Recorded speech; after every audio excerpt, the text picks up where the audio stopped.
Question দিয়া আছে প্ৰাগজ্যোতিষপুৰৰ প্ৰথম ৰজা কোন আছিল? অপশ্যনত দিয়া আছে ভাস্কৰ বৰ্মন, মহিৰংগ দানৱ, চুকাফা, বাণ ৰজা। ইয়াৰ শুদ্ধ উত্তৰটো হ'ব মহিৰংগ দানৱ।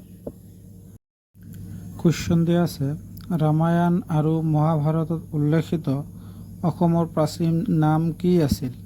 অপশ্যন দিয়া আছে কামৰূপ, ইন্দ্ৰপ্ৰস্থ, প্ৰাগজ্যোতিষপুৰ, অসম। ইয়াৰ শুদ্ধ উত্তৰটো হ'ব প্ৰাগজ্যোতিষপুৰ। কুৱেশ্যন দিয়া আছে নৰকাসুৰ কোন বংশ প্ৰতিষ্ঠা কৰিছিল? অপশ্যন দিয়া আছে পাল বংশ, বৰ্মন বংশ, শলা স্তম্ভ বংশ, ভৌম বংশ। ইয়াৰ শুদ্ধ উত্তৰটো হ'ব ভৌম বংশ।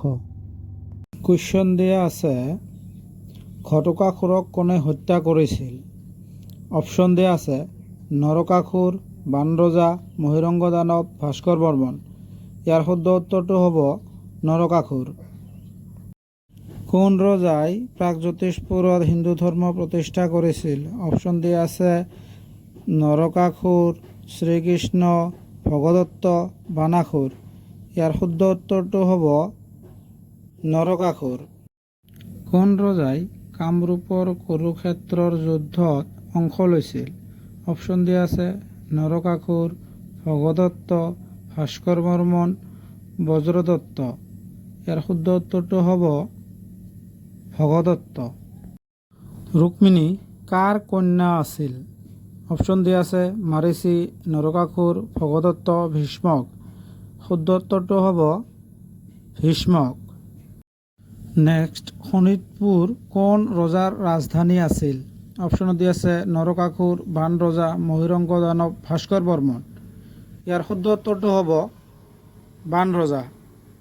নেক্সট, বাণ ৰজাৰ কন্যা কোন আছিল? অপশ্যনত দিয়া আছে ঊষা, ৰাধা, ৰুক্মিণী, শ্ৰীমায়া। ইয়াৰ শুদ্ধ উত্তৰটো হ'ব ঊষা। নেক্সট, বৰ্মন বংশৰ প্ৰতিষ্ঠাপক কোন আছিল? অপশ্যন দিয়া আছে ভাস্কৰ বৰ্মন, নৰভা বৰ্মন, পুষ্য বৰ্মন, মহিৰংগ দানৱ। শুদ্ধ উত্তৰটো হ'ব পুষ্য বৰ্মন। নেক্সট, আহোমসকলে অসমত কিমান বছৰ ৰাজত্ব কৰিছিল? অপশ্যন দিয়া আছে 500 বছৰ, 400 বছৰ, 600 বছৰ, 700 বছৰ। ইয়াৰ শুদ্ধ উত্তৰটো হ'ব 600 বছৰ। নেক্সট, কামৰূপৰ পাল বংশৰ প্ৰথম ৰজা কোন আছিল? অপশ্যন দিয়া আছে নীতিপাল, গৌপাল, বজ্ৰপাল, ব্ৰহ্মপাল। ইয়াৰ শুদ্ধ উত্তৰটো হ'ব ব্ৰহ্মপাল। নেক্সট, পাল বংশৰ প্ৰথম ৰাজধানী কি আছিল? অপশ্যন দিয়া আছে চৰাইদেউ, প্ৰাগজ্যোতিষপুৰ, দুৰ্জয়, যোৰহাট। ইয়াৰ শুদ্ধ উত্তৰটো হ'ব দুৰ্জয়।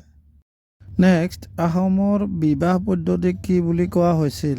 অপশ্যন দিয়া আছে চাদি, চকলং, বিবাহ, যোগমীয়া। ইয়াৰ শুদ্ধ উত্তৰটো হ'ব চকলং।